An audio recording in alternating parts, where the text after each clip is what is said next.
हम सब अपनी ज़िंदगी को जी रहे हैं। कुछ लोग सुखी हैं, कुछ लोग दुखी हैं। हम सब के जीवन का जो मकसद है वो है खुशियों को पाना और उसके साथ ही अपने और इस ब्रह्मांड के बारे में जानना।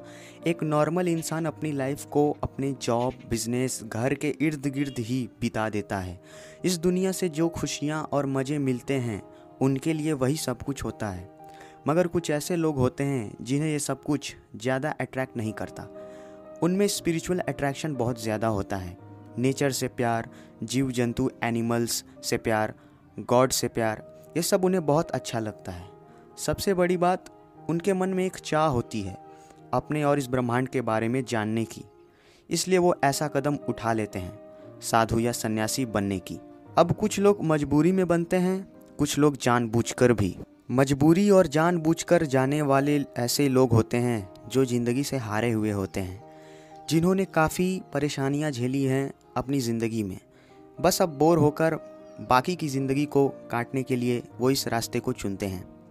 मगर जो लोग दिल से अपनी मर्ज़ी से बनते हैं, जो नॉलेज पाना चाहते हैं, वो रियलिटी में बहुत सारे नॉलेज पाते हैं।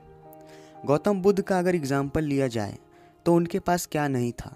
महल, पैसा, सब कुछ था, मगर फिर भी उन्हें ये सब अधूरा लगता था। उन्हें लगता था कि कुछ तो ऐसा है जिससे हम अनजान हैं। इसलिए उन्होंने इसके ऊपर तपस्या करना शुरू किया। धीरे धीरे उन्हें ऐसे जीना अच्छा लगने लगा और वो सब कुछ छोड़कर चले गए सत्य की खोज करने। साधु या सन्यासी बनने का मकसद हर इंसान का अलग अलग होता है, मगर साधु या सन्यासी बनने का मेन मकसद है ज्ञान प्राप्त करके ज्ञानी बनना। मगर आध्यात्म और ज्ञान का रास्ता बिल्कुल साफ होना चाहिए। वहाँ किसी भी प्रकार का मोह नहीं होना चाहिए, किसी भी प्रकार का अट्रैक्शन नहीं होना चाहिए। मन बिल्कुल साफ पवित्र होना चाहिए। ईर्ष्या, हिंसा, मोह, माया, इनमें से कुछ भी नहीं होना चाहिए।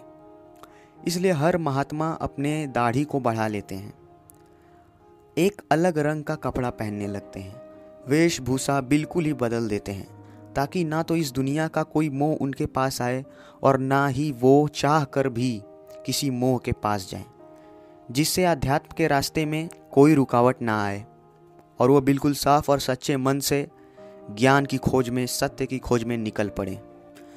घोर तपस्या करके धीरे धीरे वो नॉलेज गेन करते हैं और एक महान तपस्वी बन जाते हैं। अब बात करते हैं कि तपस्या क्या है। तो तपस्या और कुछ नहीं बल्कि मेडिटेशन ही है। मेडिटेशन यानी ध्यान करने के कई तरीके हैं, कई लेवल्स हैं। Normal meditation, deep meditation, advance meditation. Meditation को डीपली करना ही तपस्या कहा जाता है, जहाँ इंसान खो जाता है मेडिटेशन की दुनिया में और यहीं से नॉलेज और आध्यात्म का रास्ता खुल जाता है और वो ऐसे ऐसे नॉलेज गेन करने लगता है जिसका उसे अंदाज़ा भी नहीं होता। उसकी एक्सपीरियंस बदलने लगती है, उसकी सोचने और समझने की शक्ति भी बदलने लगती है। वो अपने अंदर एक अलग ऊर्जा को महसूस करने लगता है। तो साधु या सन्यासी बनना, तपस्या करना, इन सब का एक ही मकसद है, नॉलेज यानी ज्ञान प्राप्त करना, जो इस दुनिया के फिजिकल रियलिटी से परे है। ये दुनिया जो फिजिकल वर्ल्ड है, वो नॉलेज इस दुनिया से हमें नहीं मिलती है।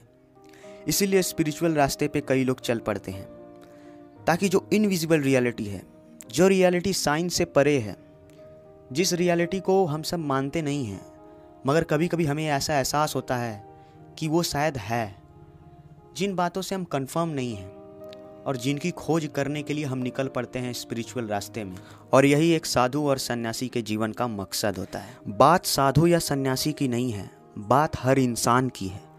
हर एक इंसान इस दुनिया में इसीलिए आया है ताकि वो नॉलेज गेन कर सके, वो अपने आप को और इस ब्रह्मांड को समझ सके, वो इनविजिबल रियलिटी को समझे, जो रियलिटी हमसे काफ़ी दूर है, जिसे अब तक साइंस प्रूफ नहीं कर पाया है, मगर धीरे धीरे आने वाले समय में वो सब शायद धीरे धीरे प्रूफ हो सकता है। तो साधु, सन्यासी, इंसान, जो कोई भी हो, कोई भी जीव हो जो इस धरती पर रहता है, उसके जीवन का मूल मकसद ही है नॉलेज को प्राप्त करना, ताकि वो खुद को और इस ब्रह्मांड को समझ सके। तो अगर ये वीडियो अच्छी लगी तो इस वीडियो को लाइक करें और अगर आप इस चैनल पर नए हैं तो इस चैनल को सब्सक्राइब कर बेल आइकन को प्रेस कर दें, क्योंकि स्पिरिचुअल वर्ल्ड से रिलेटेड वीडियोस इस चैनल पे मैं लाता रहता हूँ।